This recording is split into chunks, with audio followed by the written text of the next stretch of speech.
tanta barato. Halata karababa farteke. Yondara baba babarateke teblo shenta rababaya. Horebaya hosoto rike massacra. Ok, gloire à Dieu. Gloire à Dieu. Alors, Genèse chapitre 29, j'avais dit le verset 1 jusqu'à 11. Alors, je lis rapidement. Jacob s'est mis en marche et s'en alla au pays des fils de l'Orient. Il regarde. Et voici, il y avait un puits dans les champs. Si vous avez la Bible, soulignez le puits. Et voici, il y avait à côté 3 troupeaux de brebis qui s'est reposaient, car c'était à ces puits qu'on a brevé les troupeaux. Et la pierre sur l'ouverture du puits était grande. Tous les troupeaux se rassemblaient là. On roulait la pierre de dessus l'ouverture du puits. On a brevé les troupeaux. Et l'on remettait la pierre à sa place sur l'ouverture du puits. Jacob dit au berger, « Mes frères, d'où êtes-vous » Ils répondirent, « Nous sommes des Charans. » Il leur dit, « Connaissez-vous Laban, fils de Nacor » Ils répondirent, « Nous le connaissons. » Il leur dit, « Est-il à bonne santé ?» Voilà. Est-il à bonne santé? Soulignez, pour la première fois que la Bible parle clairement du mot santé, c'est ici.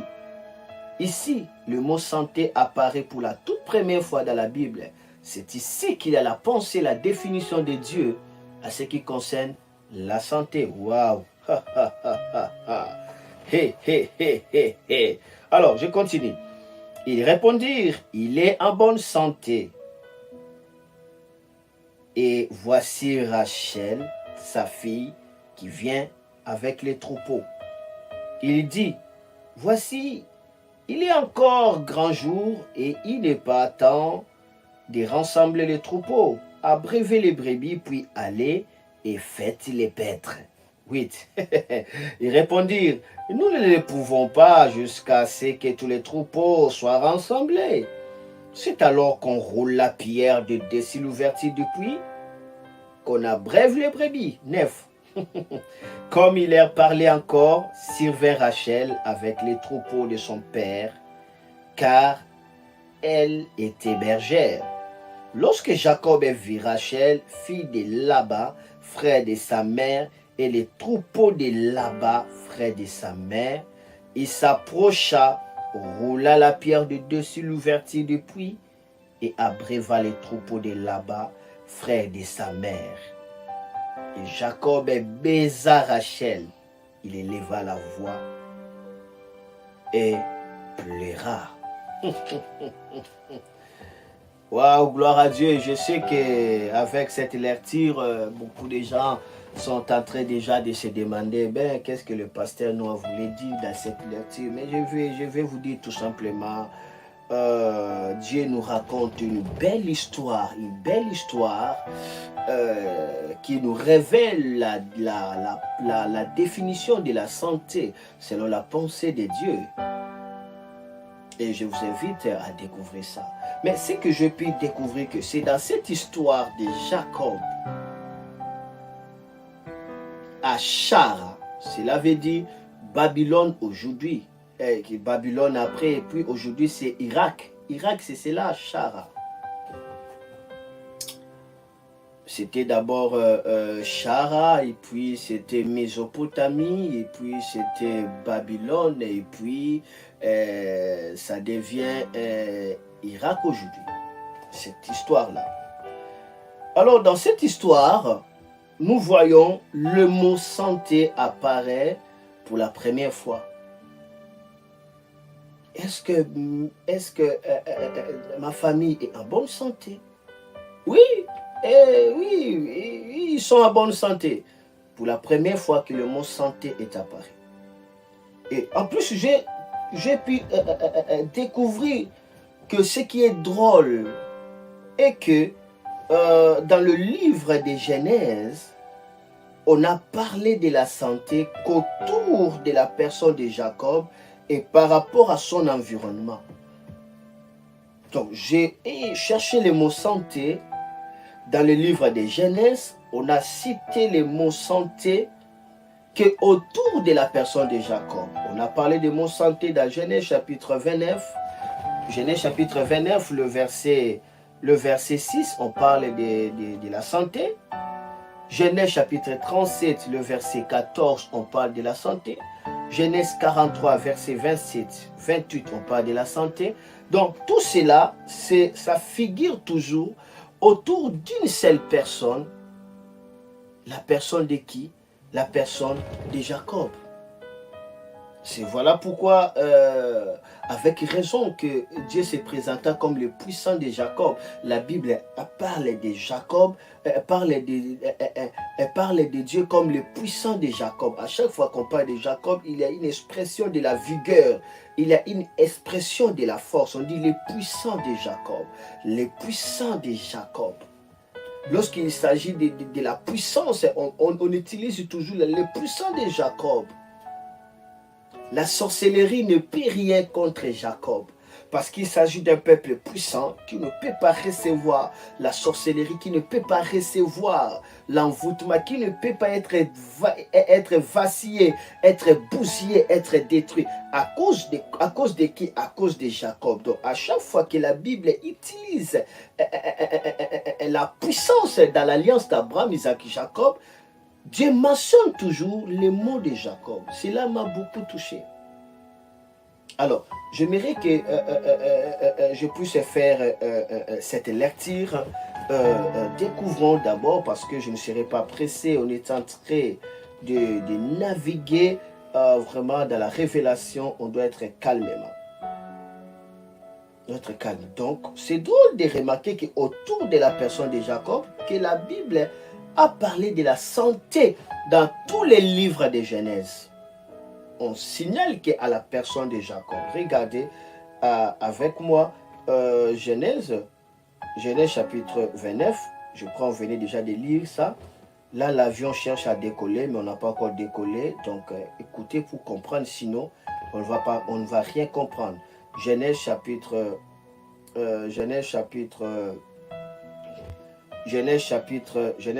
29, le verset 6. Genèse 29, verset 6. Comme il a parlé encore, survint Rachel avec les troupeaux de son père, car elle était bergère. Non, ça c'est 9, 6 maintenant.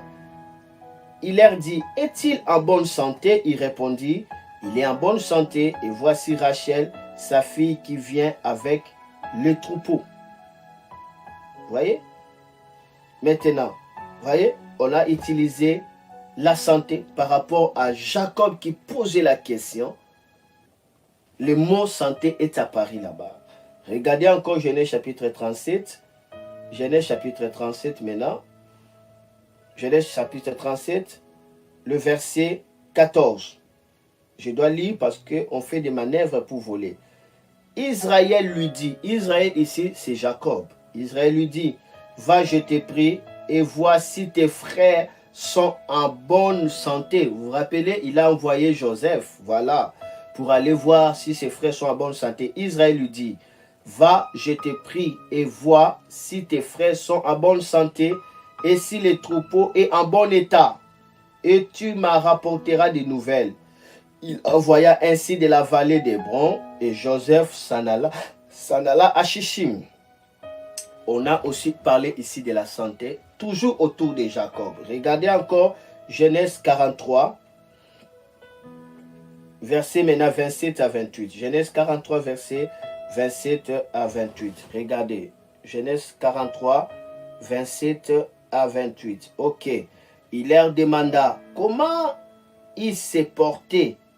Et il dit, votre vieux père dont vous avez parlé, est-il à bonne santé? Vit encore? Waouh!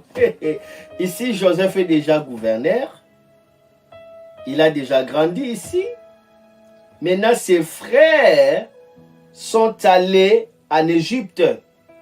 Ils ne connaissaient pas Joseph. Joseph veut savoir l'état de Jacob. Et Joseph va leur dire, commencez le verset 26 pour comprendre. Quand Joseph fut arrivé à la maison, il lui offrit les présents qu'il avait apportés et ils se prosternaient à terre devant lui.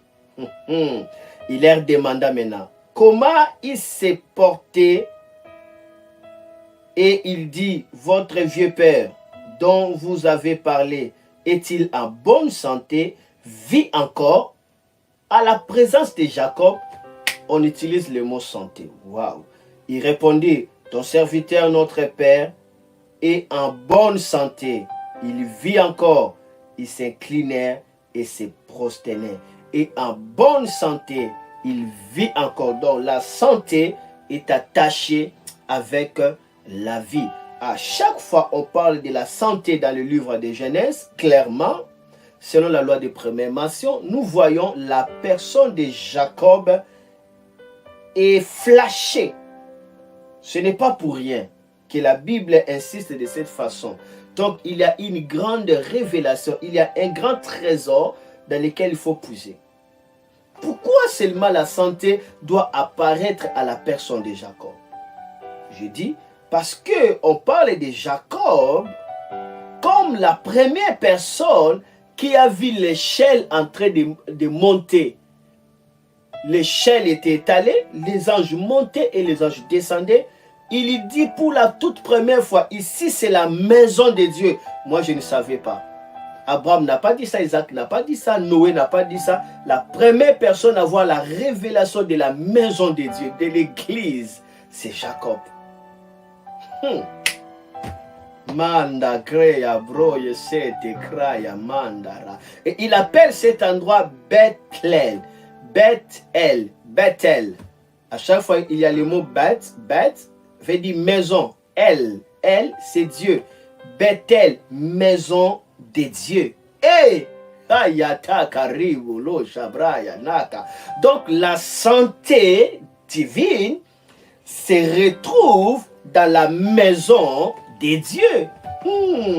Et la maison de Dieu, c'est cela, ce qu'on appelle la bergerie. Wow.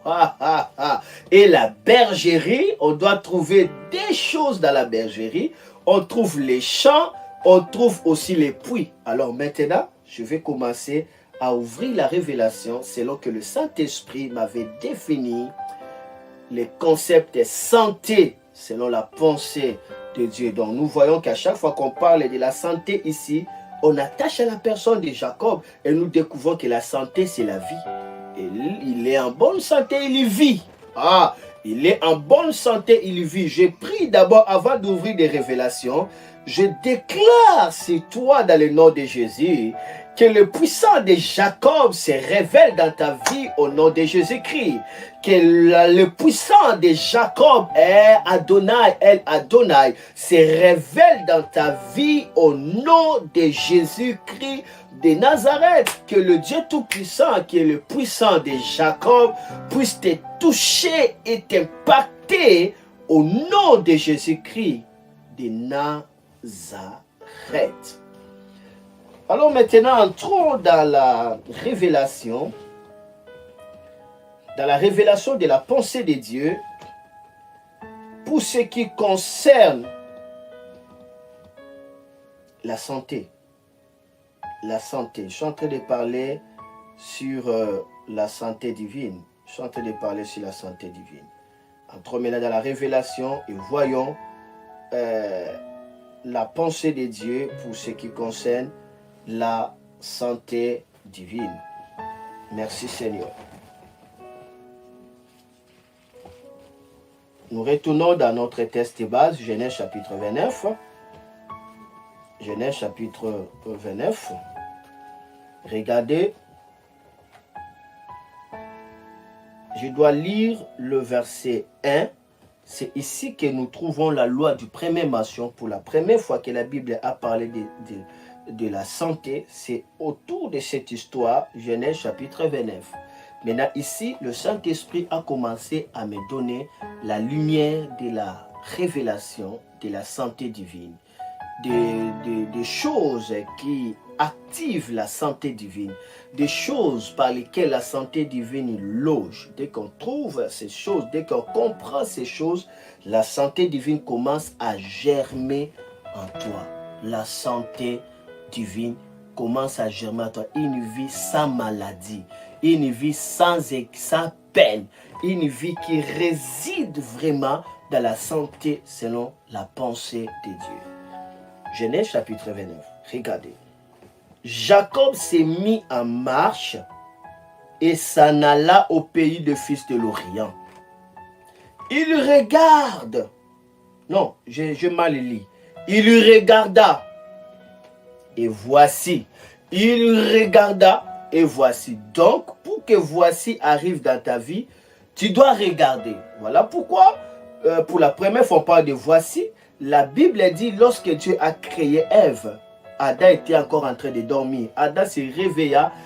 Il regarda Ève. Après, il dit, voici cette fois-ci l'os de mes os, chair de ma chair. Donc, pour avoir voici l'explication, il faut regarder. Il ne faut pas seulement voir, mais il faut regarder. Regarder, ça veut dire observer. Rester dans l'observation, rester dans la contemplation, rester dans la méditation, tu auras l'explication. Donc, lorsque Jacob arriva dans cet endroit, c'est un endroit prophétique, c'est là où la santé va apparaître. C'est là où la révélation de la santé va apparaître. Mais avant que cela arrive, il faut que Jacob puisse regarder. Il faut qu'il regarde. Lorsque tu regardes, alors le mystère commence à se manifester. Beaucoup de gens n'accèdent pas à la révélation, au mystère de Dieu parce qu'ils ne savent pas regarder. Ils voient seulement, c'est-à-dire de manière superficielle, mais ils ne percent pas la vision. Ils n'ont pas la perspicacité de la vision. Donc la vision des clairvoyants. Il faut regarder pour percer le mystère. C'est pourquoi lorsque Moïse a vu le buisson, il a vu le buisson, il avait le feu qui est en train de s'allumer dans cet arbre-là. Le buisson, c'est un arbre des épines, c'est comme des épines, mais l'arbre sec, mais l'arbre ne se consumait pas. Maintenant, il retourna pour regarder quelle est la vision qu'il est en train de voir. Lorsqu'il est retourné pour regarder, alors Dieu commence à lui parler. Pourquoi? Parce qu'il a regardé. Donc, ce qui nous manque dans la vie, c'est les regards. Nous devons être capables de regarder. Voilà.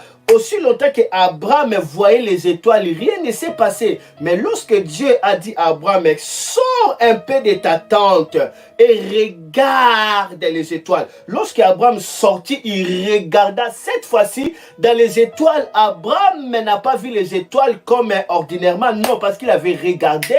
Abraham commence à voir les visages de plusieurs personnes dans les étoiles. Il a vu plusieurs enfants en train de crier, Père Abraham, Père Abraham, Père Abraham, Père Abraham. Et la vision d'Abraham était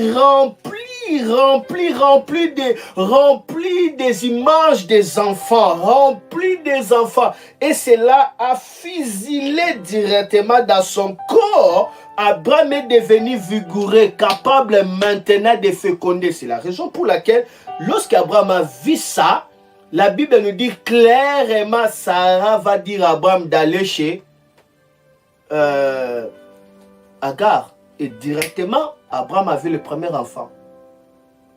Alors il faut retenir, lorsque tu regardes, tu ne vois pas seulement, mais tu regardes. Tu commences à comprendre l'essence cachée. Tu commences à percer le mystère. Quand le mystère est percé, tu vas commencer à puiser les trésors. Parce que derrière chaque mystère se cachent des trésors. Il faut percer le mystère pour avoir les trésors. Voir les trésors. Mais lorsque tu regardes, tu vois les trésors, soyez maintenant sensibles parce qu'à ce moment-là, si tu n'attends pas Dieu, si tu n'es pas dans le calme, si tu es pressé, tu peux produire les Ismaël qui va combattre plus tard les Isaac. Dieu dit à Abraham, mais pourquoi tu dis que tu es seul? Mais non, compte les étoiles si tu pourras compter, telle sera ta postérité. Abraham regarda, oh, quelque chose se passa. Mais à ce moment-là, Sarah directement dit à Abraham, allez vers Agar. Pourquoi depuis longtemps Sarah n'a jamais dit ça? Pourquoi seulement au moment où Abraham sortait de la cage, sortait un peu là où il était pour voir, élargir sa vision, regarder. Lorsqu'Abraham a vu, il a réussi. Et à ce moment-là, Sarah va envoyer Abraham chez Agar. Lorsque Ismaël est né, et directement Dieu voulait corriger cette erreur. Alors, Dieu en voulant corriger cette erreur, maintenant, Dieu va inculquer aussi maintenant à Abraham et à Sarah la dimension maintenant de porter les regards dans leur intérieur. En ce par-là, père de multitude, mère de multitude, ils sont en train de confesser ce qu'ils avaient regardé. Maintenant, ils commencent à confesser ça et Sarah deviendra enceinte. Alors là, je ne suis pas là, mais regardez ici le regard, c'est très, très, très, très important. Regardez. Ne voyez pas seulement, regardez. Il faut savoir regarder, il ne faut pas seulement voir, mais regarder pour comprendre le mystère. Pour comprendre le mystère. Alors ici, nous voyons, lorsque Jacob fait la marche, il arrive à cet endroit, il regarda. Parce qu'il regarda, qu'est-ce qu'il a vu? Et voici, il y avait un puits. C'est comme si c'était caché. Hein? Regardez, il regarda et voici, il y avait un puits dans les champs. Et voici, il y avait à côté 3 troupeaux de brebis qui se reposaient, car c'était on a brévé les troupeaux. Et la pierre sur l'ouverture des puits était grande. Lorsque la Bible donne ces détails, ce n'est pas par hasard. Le Saint-Esprit commence maintenant à m'expliquer la révélation à ce qui concerne la santé divine. Ça commence ici dans cet environnement. Il a regardé, voici, il commence à voir. Et on a répété le mot voici ici. On l'a répété cela 2 fois. Il regarda et voici, il y avait un puits dans les champs. Et voici, il y avait à côté 3 troupeaux de brebis qui se reposaient car c'était à ce puits qu'on a brévé les troupeaux. On a répété cela 2 fois. 2 fois. Tout simplement parce qu'il a regardé. Voici, il commence à voir. C'est ici qu'il y a le mystère de la santé. Retiens ceci, selon la loi de première mention, la santé, selon la pensée de Dieu, commence premièrement d'abord, 1, à s'arrêter après la marche au puits qui se trouve dans les champs. C'est ici. S'arrêter après la marche au puits des champs. S'arrêter après la marche au puits dans le champ, soit au puits qui se trouve dans le champ. C'est ici la première définition de la santé divine. Je parle de la santé divine. Je parle de la santé divine. Vivre dans la quiétude, vivre dans la tranquillité, vivre dans la paix, rester là dans la santé divine. La Bible dit le juste a les sèves verdoyants. Il se dresse comme les cendres des Liban. Le bois le plus riche, le bois le plus fort et très élevé qui est très loin, qui s'élève très loin. Il pousse comme les palmiers. Tout cela, c'est l'image de la santé. Il est comme un arbre planté près d'un courant d'eau. Et ses feuillages ne se flétrissent pas.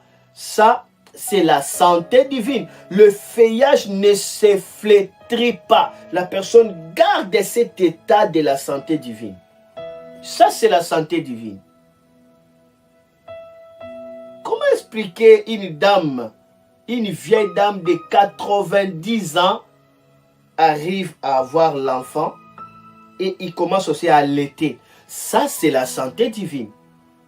Comment expliquer un homme de 100 ans arrive à donner naissance et après Isaac, il a encore donné naissance à 50 enfants. Abraham. Ça, c'est la santé divine. Comment expliquer quelqu'un qui a 80 ans, je parle de Caleb, il dit, je suis encore très fort, comme lorsque j'étais à 40 ans. Donne-moi cette montagne, je suis prêt à aller se battre pour cette montagne. Waouh! Waouh! On a signalé ça. Ça, c'est la santé divine. La santé divine. Et l'environnement par lequel la santé divine se trouve, ou la marmite dans laquelle se trouve la santé divine, ou les coffres forts dans lesquels se trouve la santé divine, c'est lorsque la personne sait s'arrêter après avoir marché, bien sûr, là où se trouvent les puits et les champs. Là où se trouvent les puits et les champs. Là où se trouvent les puits et les champs. Jacob s'arrêta après la marche. Il regarda et voici, il y avait un puits dans les champs. C'est ici que se trouve la santé divine. S'arrêter là où se trouvent les puits dans les champs. Le puits, c'est l'image de la parole pure. L'eau vive, c'est cela l'eau du puits. Lorsqu'on puise très profond, on trouve l'eau vive. Le puits, c'est l'image de la parole pure. Et les champs, c'est l'image de l'église. C'est l'image de la maison de Dieu. Les champs de Dieu. C'est l'image du royaume de Dieu. C'est là les champs. Après avoir marché, tu dois être capable de regarder pour s'arrêter là où se trouvent les puits et les champs. Jacob s'est mis en marche et s'en alla. Il regarda et voici, il y avait un puits dans les champs. Et là où il y avait un puits, la Bible dit, voici encore, on parle maintenant, l'environnement là où se trouvent ces puits, il y avait à côté 3 troupeaux de brebis qui se reposaient, car c'était ce puits qu'on a brévé les brebis, et la pierre sur l'ouverture des puits était grande. C'était là où on a brévé les brebis. C'est une histoire de brebis. C'est une histoire de troupeaux. Tu t'arrêtes où? Tu t'arrêtes comment? Et tu t'arrêtes quand? Quand est-ce que tu t'arrêtes? Comment est-ce que tu t'arrêtes? Où est-ce que tu t'arrêtes? Où tu ne fais que marcher, marcher, marcher, marcher, marcher selon ta pensée, marcher selon ton goût, selon ton plaisir, marcher, marcher, marcher, marcher, marcher. Non, il y a un endroit où lorsque tu le localises, tu dois t'arrêter parce que c'est l'environnement où se trouve la santé. C'est dans cet endroit-là que le mot santé apparaîtra dans ta vie. C'est dans cet endroit-là que les mots, alléluia, que le vocabulaire de la santé divine sera prononcé dans ta vie. C'est dans cette atmosphère-là que le verbe santé divine sera conjugué dans ta vie. Tu commenceras à conjuguer ce verbe. Je suis en bonne santé. Je suis fort. Je suis vigoureux. Je suis puissant. Dieu me fortifie. Je suis encore vigoureux. Même si j'ai 80 ans, mais je me sens encore plus fort. Comme si je suis à 40 ans. Tous ceux qui prononçaient ce genre de la santé, ils étaient toujours dans l'environnement des puits. Jacob a libéré le mot santé, c'était dans la puits.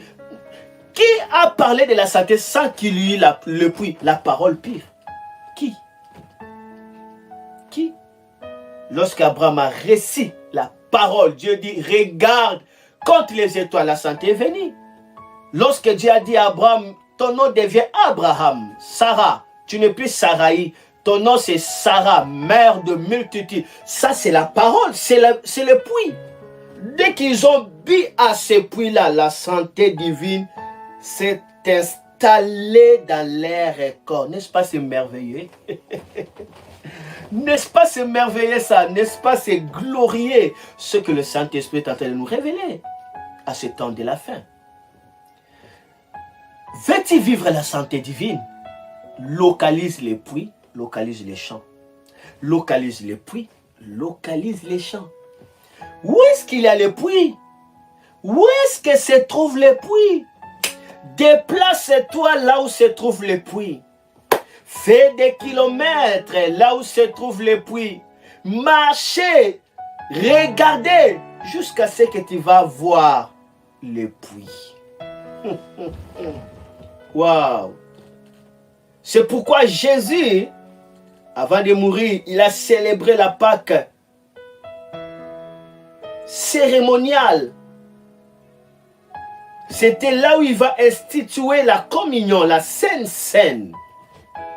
Il dit, je vais célébrer cette Pâque et je ne vais plus manger ça jusqu'à ce que je reviendrai dans la gloire. Sortez dans la rue, vous trouverez un homme. Sur sa tête, il y a le cruche d'eau. Lorsque vous allez trouver un homme en train de marcher, et si sa tête, il y a le cruche d'eau, suivez cet homme-là. Il vous montrera l'endroit bien meublé. C'est là où on va célébrer la Pâque. Suivez l'homme qui a le cruche d'eau. De manière ordinaire, ce sont des femmes qui portent le cruche dans leur tête. Même en Israël, rappelez-vous de la femme samaritaine.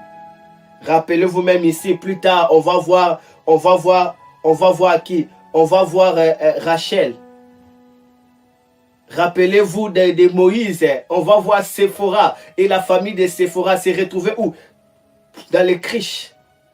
Rappelez-vous même de Rachel lui-même. Et disons de Rebecca, on l'avait trouvé où? Dans les cruches. De manière naturelle, ce sont des femmes qui portent le cruche sur leur tête. Mais Jésus dit cette fois-ci, si vous voyez un homme en train de porter le cruche sur sa tête, suivez cet homme. Donc cela veut dire que le cruche que cet homme est en train de porter est différent des cruches que des femmes portent. Le cruche que cet homme porte, c'est l'image de la parole de la révélation. Si vous voyez quelqu'un qui a le Christ, qui a la parole de révélation, suivez-le. Il vous conduira dans un endroit où la Pâque sera révélée. Il vous conduira dans un endroit où il y a la connexion divine. Il vous conduira dans un endroit où tout sera accompli. Suivez l'homme qui porte le Christo. Écoutez l'homme qui porte le Christo.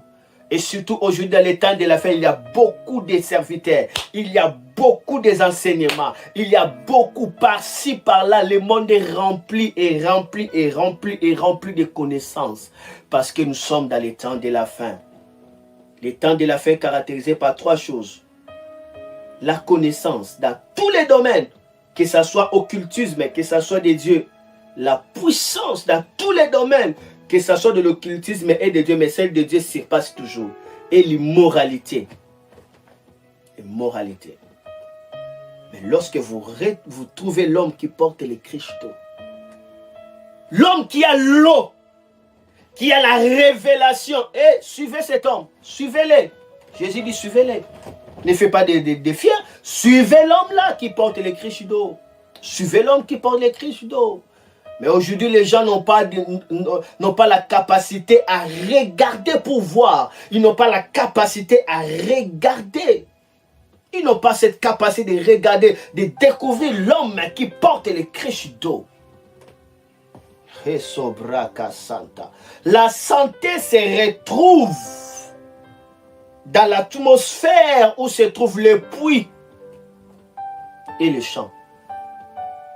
N'est-ce pas dans cette scène que Jésus-Christ avait annoncé la santé divine? N'est-ce pas qu'il avait annoncé la santé divine là? Lorsqu'il dit ceci est mon corps, prenez, mangez. On mange ça physiquement pour avoir quoi? Pour avoir la santé.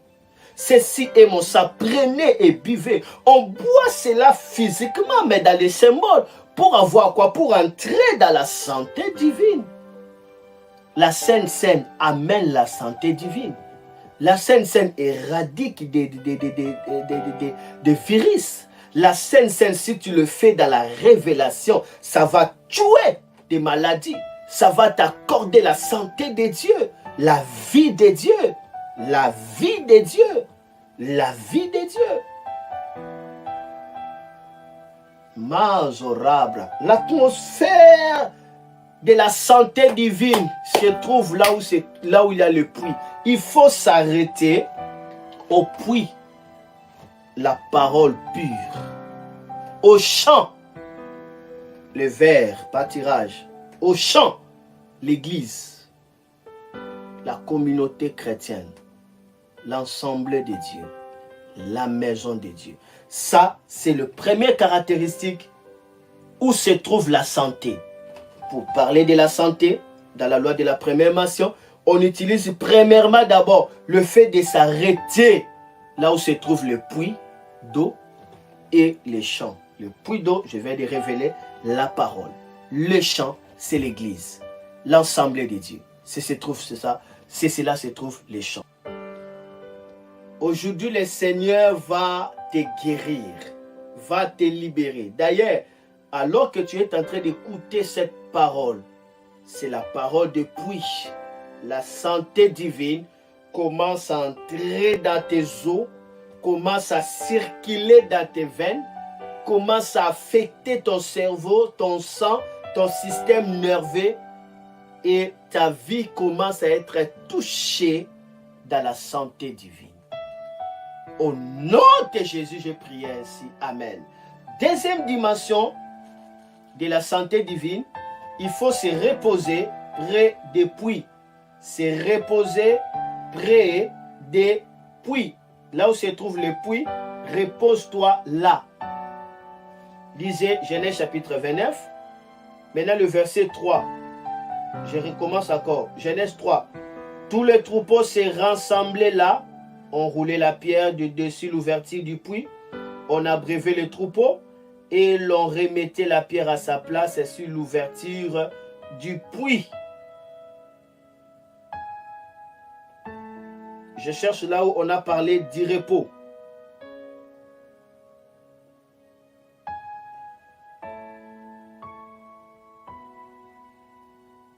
Je touche 2. Il regardait, voici, il y avait un puits dans les champs, et voici, il y avait à côté 3 troupeaux de brebis qui s'est reposé. Qui s'est reposé. Car c'était à ces puits qu'on a brevé les troupeaux. Qui s'est reposé. Donc, après avoir été abreuvé, ou après avoir été plutôt abreuvé, après avoir bu la parole de Dieu comme l'eau fraîche qui rafraîchit le corps, ne sois pas pressé, repose-toi près de ce puits-là. Ne quittez pas ce puits, ne quittez pas cette révélation, ne quittez pas cette parole, repose-toi. C'est comme des chèvres, tout ça. Après avoir mangé, il se repose, il commence à faire la rumination.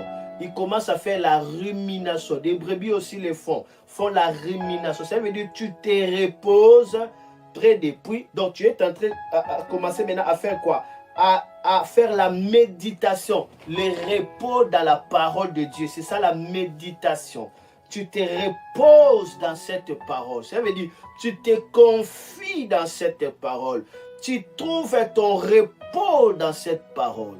Que cette parole devienne pour toi ton oreiller. Que cette parole que tu as écoutée devienne pour toi ton lit.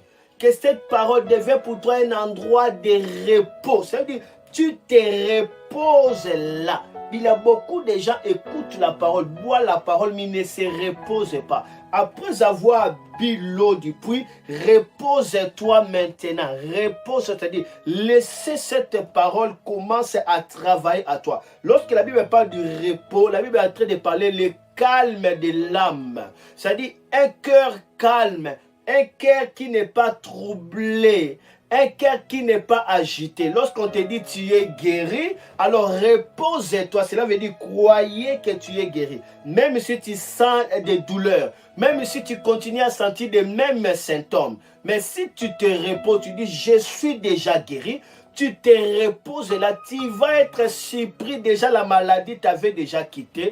Pourquoi? Parce que tu as trouvé quoi? Les repos. Tu as trouvé quoi? Les repos. Tu as trouvé quoi? Les repos. Voilà pourquoi lorsque Jésus-Christ nous a sauvés, la première chose qu'il nous a fait, c'est nous donner quoi? Les repos. Lorsque Dieu délivre, il commence d'abord à donner quoi? Les repos. La Bible dit qu'il y avait un démoniaque dans Marc 5 qui était possédé par des légions, plus de milliers de démons, 3000 démons dans le corps de la personne. Lorsque les démons étaient chassés, lorsque cet homme était délivré, la Bible dit on les trouva assis. On les trouva assis et vêtis dans le bon salon. Il a trouvé le repos. Il n'a plus encore en train de graviter des montagnes, ça et là. Non, il trouve le repos. Il y a beaucoup de gens qui n'expérimentent pas la délivrance, qui n'expérimentent pas les miracles parce qu'ils ne trouvent pas le repos. Ils ne se reposent pas dans ce puits-là.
Hallelujah. Wana, wana.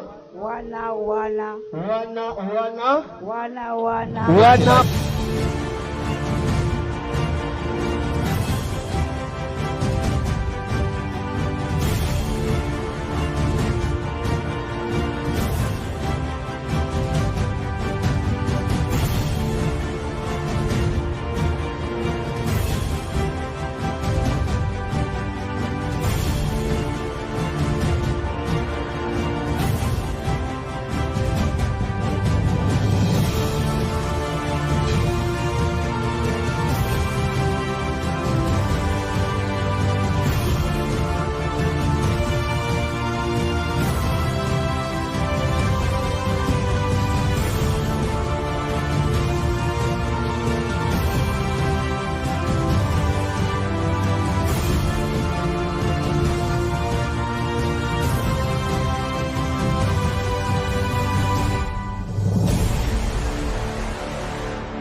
France non-assistance à personne à danger.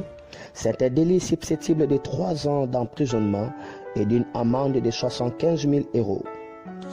Si la société donne plus d'importance au salut du corps physique, qui ne peut vivre au-delà d'un siècle et demi, à combien plus forte raison ne devrons-nous pas accorder plus de priorité au salut des âmes qui, sans la bonne nouvelle du royaume de Dieu, seront perdues dans la fournaise éternelle?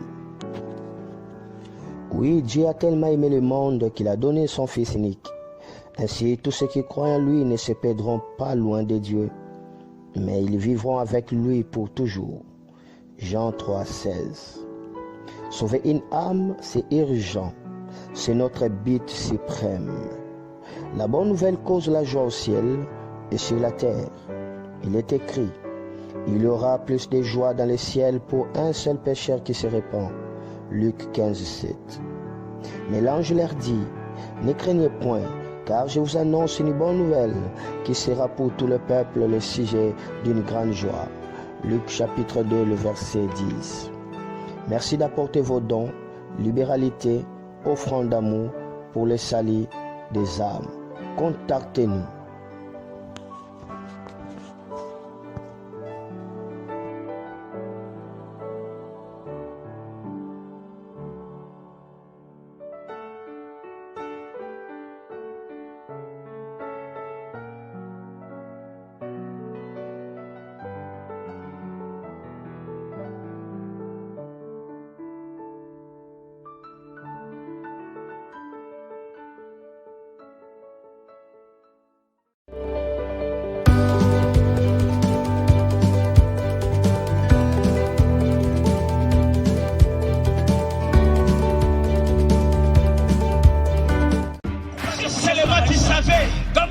Il est réservé un homme de mourir une seule fois. Pourquoi viendra le jugement? Tu allais accepter le don du Père pour toi. Celui qui refuse Jésus refuse le ciel comme un héritage. Celui qui refuse Jésus refuse le ciel comme un héritage. Malgré l'amour de Dieu pour l'humanité.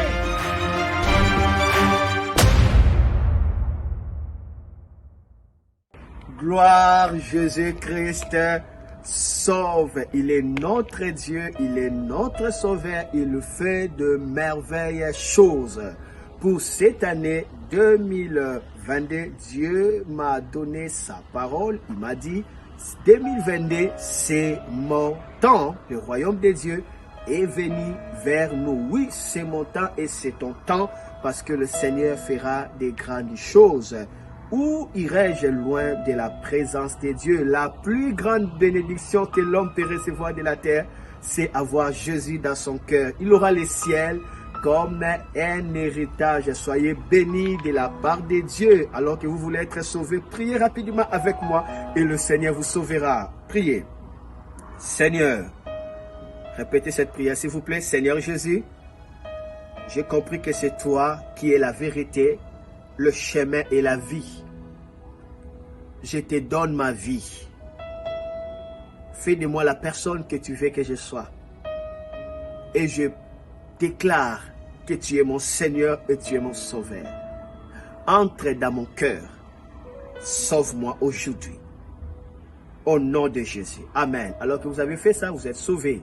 Et vous avez le ciel comme un héritage. Restez bénis de la part de notre Seigneur Jésus-Christ. J'arrive à Kinshasa pour un grand mouvement de miracles et de signes prodiges. Le Seigneur a donné le mot d'ordre. 1000 maladies seront enlevées. 1000 problèmes seront enlevés parce que le Seigneur Jésus, qui n'a pas changé, est en train de révéler sa puissance. Et vous êtes vraiment invité à y être là, vous qui êtes à Kinshasa, vous qui êtes à Brazzaville. Vraiment, c'est le moment de se préparer par rapport à cette grande activité à Kinshasa et vous aurez tous les programmes. Alors, vous voulez faire partenir de cette grande famille de partenaires, j'attends que vous, il vous reste que vous. Alléluia, vous pouvez faire partie des partenaires de ce ministère en soutenant ce ministère selon que le Seigneur vous mettra à cœur, et nous allons apprécier et nous allons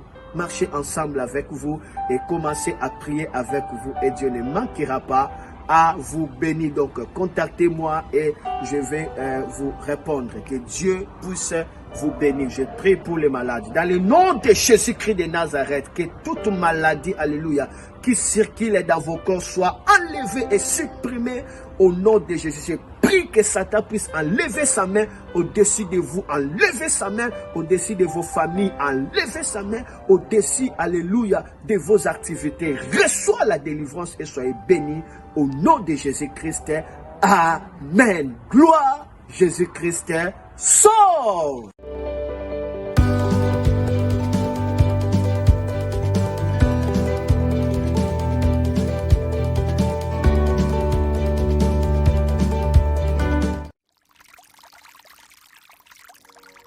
Bienvenue dans ce programme d'Atmosphère Cœur de Biche, un programme de célébration, de louange et d'adoration provenant du fort intérieur. Il est écrit: la voix de l'Éternel fit affronter les biches. Dans son palais, tout s'écrie gloire. Psaume chapitre 29, le verset 9. Les biches sont des animaux caractérisés par la grande soif d'eau. Le psalmiste dit: comme une biche soupire près d'un courant d'eau, ainsi mon âme a soif du grand Dieu vivant. La voix de l'Éternel crie déjà dans le désert spirituel, au milieu de ces grands troubles qui bouleversent le monde. Et le biche, c'est-à-dire les assoiffés de la présence de Dieu, se manifeste. Cœur de biche, cœur d'adoration de l'épouse du Christ. Cœur de biche, adorons Jésus comme au ciel. Rejoignez-nous dans cette grande vision. Que le Seigneur vous bénisse.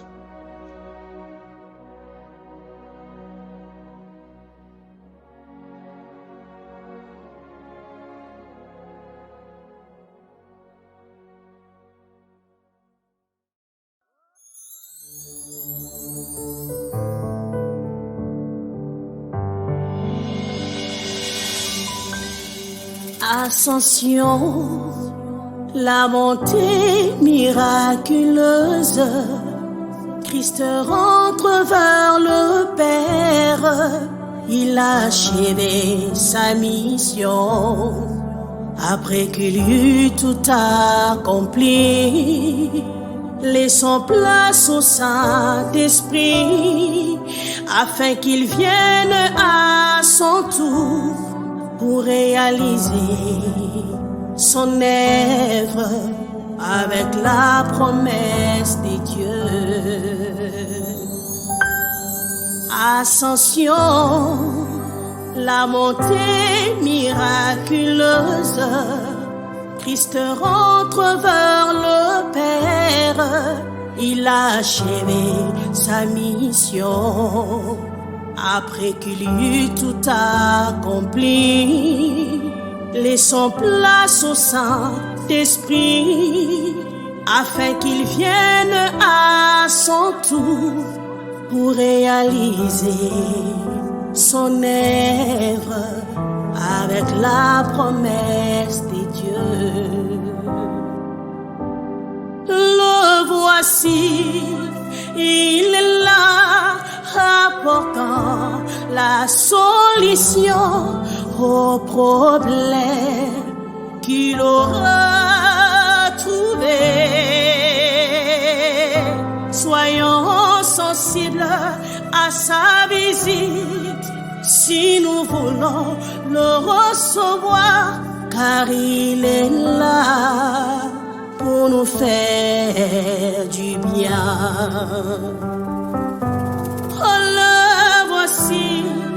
Il est là, apportant la solution aux problèmes qu'il aura trouvés. Oh, soyons sensibles à sa visite si nous voulons le recevoir, car il est là pour nous faire du bien. soleil. Oh, il est là. Oh, oh, oh, oh, oh, oh, le voici, il est là, apportant la solution au problème qu'il aura trouvé. Soyons sensibles à sa visite si nous voulons le recevoir, car il est là pour nous faire du bien, car il est là pour nous faire du bien, car il est là, car il est là pour nous faire. Oh, Jésus est là, il est là, il est là, le Saint-Esprit est là, il est là, il est là, il est là pour nous faire du bien, il est là pour nous consoler, il est là pour relever le faible, il est là pour fortifier. Oh, notre ami est là, oh, il est là, il est là, le Paraclet est là, il est là, il est là, il est là pour nous faire du bien, il est là pour nous consoler. Oh, car il est là pour nous faire du bien.